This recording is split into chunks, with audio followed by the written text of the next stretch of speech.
Okay, so quarantine again, another day. So I had asked my Facebook to send me some questions about real estate, and I had gotten a couple about the word comps. What are comps? What does that mean? So I'm actually going to run a comp right now, and I'm going to show you. So a comp is a comparable. It takes one property and compares it to other properties that have sold in the area to see what the value is. It's basically to confirm the value of the property based on other like properties selling. So, for example, let's see, I'm going to share my screen with you so that you can see what I'm doing. Okay, so what we are going to do is we're going to search for a property. So the first thing that you want to do, so we will use one of my listings right now just to give you the idea. So the first thing that you want to do is you want to look up the property. So obviously I'm using the MLS because I'm a realtor, but other people can use sites like Redfin. Redfin actually has like a lot of data on it. So the first thing that I do is I always confirm the tax records. I always want to make sure that what I'm comparing is apples to apples. You want to make sure that it's the same, right? So you don't want to compare a 5-bedroom to a 2-bedroom. So I'm looking at the tax records. It says it's 1,200 square feet and it's 5-bed, 2-bath. Okay. So in the listing, it says that it's 1,700 square feet.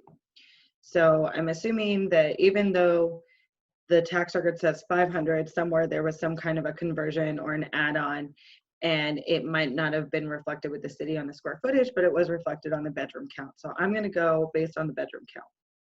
So then I'm going to go ahead and search.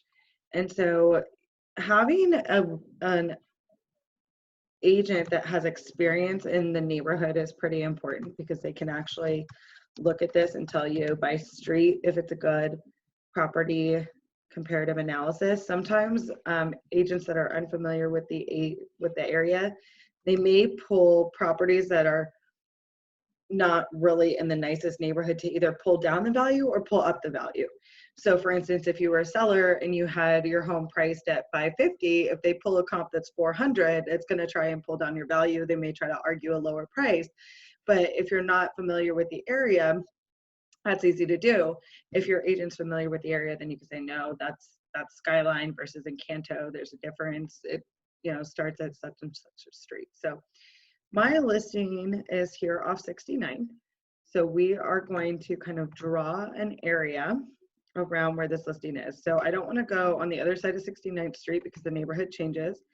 And I really kind of want to stick just in this pocket over here. And I don't want to go too far east because then the neighborhood changes as well. So to start, I'm just going to do a really small little polygon pocket. So I add that to the criteria. What I'm going to pull is I'm pulling everything that's active, everything that's pending, and everything that's sold. So all active, pending, and sold sales. And I'm going to start with the last 6 months. So as of right now, there's only 4. It's not really a whole lot to give me a lot of data. So for now, I'm going to go back 12 months. So now I have 9. That's pretty good. So the MLS will give me a summary. So it'll say that the average was 495, the median's 485, the highest is 540. So these are the sold price versus list price. Okay. So mine is pending. I have it listed at 524,990. We are actually closing today at 545. So I will have the highest comp in this neighborhood.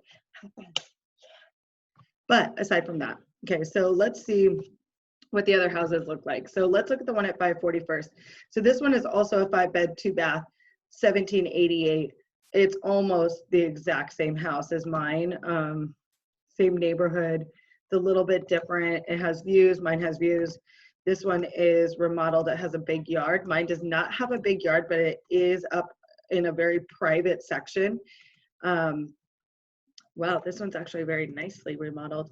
Mine is upgraded, but it is not quite as remodeled. And mine is very close to the freeway entrance and stuff like that, which is also a added bonus. So that's a really good comp. So I would definitely use that.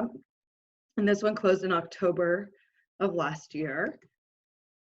So, and again, the comparables are justifying your purchase price, right? So whether you're a seller and you're listing, or whether you're a buyer and you're buying, and you want to make sure that what you're paying is the accurate price.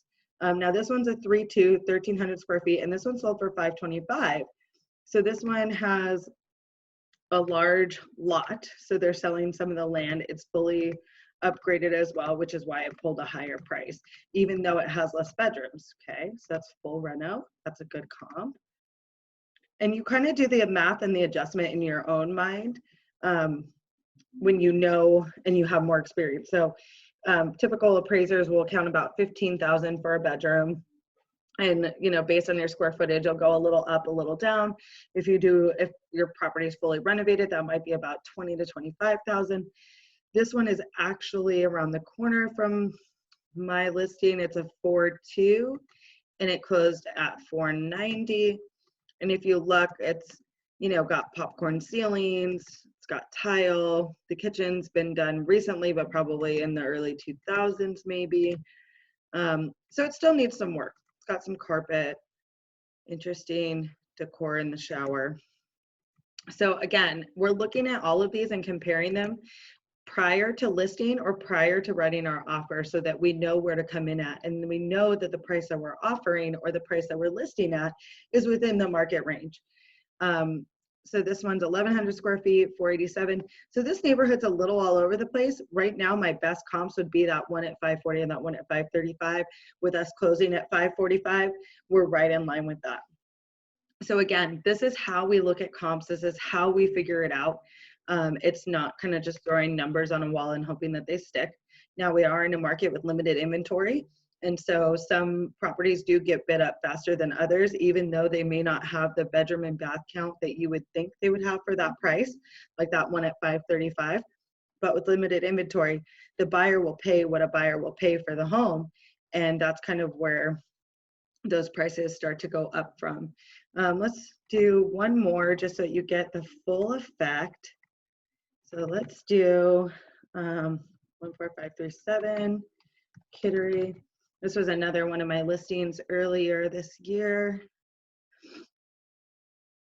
And so I'm going to pull the search again. So we go back to the criteria, we go back to the map. And like I said, I feel like mapping is super important, because crossing main streets, accounting for being on a main street, cul-de-sac, all of those things come into play. So this one was in Poway. So again, I want to stay south of Garden, because Garden's a main street, and I just really want this pocket over here. I don't want to go too far outside of that, so I kind of draw my perimeter. Then I'm going to go back to criteria, active pending sold. So this one had 25 in the last year, 9 in the last 6 months. So let's look at the last 6 months. So Kittery was a 3-bed, 2-bath, 1,000 square feet. Again, I have one of the higher comps for the square footage. So actually I have the highest for a 3.2, 1,000 square feet, 625. Yeah, so I'm 2 for 2. But this was the comp. So a little backstory on this is the appraiser actually came in and said, I don't think it's worth your valuation. We were originally in escrow at $630,000. The appraiser actually said, I'm going to go with $570,000 as a valuation based on the square footage. And as you can see, there's not really a whole lot out here that says that there's anything above 600. You have this one that's 3.2, 600, and you have this one that's a 3.1, 1,100 square feet, so actually bigger, but it sold for 523, all within that same pocket. So with that being said, I had to go back and I really had to justify why our value was where it was. So I used this comp on Lowland Lane, which was, it sold for $670. It's a 4.2, 1,500 square feet. So again, it's 1 bedroom bigger, which is about 400 square feet with the extra bedroom and the extra bath. Oh no, we had 2 baths. So it just had a little bit more square footage, but it too was fully renovated like ours. So finishes inside were very similar. It just had that little extra square footage. So I sent this one to them, and I believe this one also has a pool. Yeah. Yep. So this one has a pool too. So if you take out the pool, which is about 25,000, now you're at 650. And then if you take out that extra fourth bedroom and about 400, 500 square feet, then you're going to be right around 630, which is where we were at. So I sent them that one. And then I also sent them this one, which was 1,200 square feet.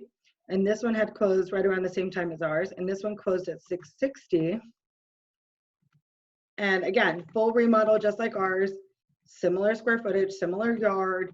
And so by showing them these two and a couple others, I had like one or two others that were right in that 600 range that did not have an upgrade. I was able to prove to the appraiser that the value that we set for the property was fair and accurate. And that is really what comparables are all about. It's taking like properties and showing apples to apples exactly what the property is. So this was Kittery Street. And as you can see, it was fully remodeled as well. And it had the same finishes as everything else. It was just a little bit smaller.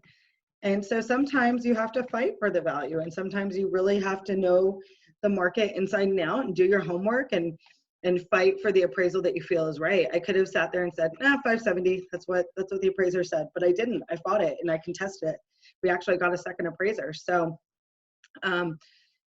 that's a little insight into comparables. I hope that this was helpful. Again, you can do this on Redfin yourself if you're ever curious about a property or if you ever want to look at your properties. And thanks for asking the question.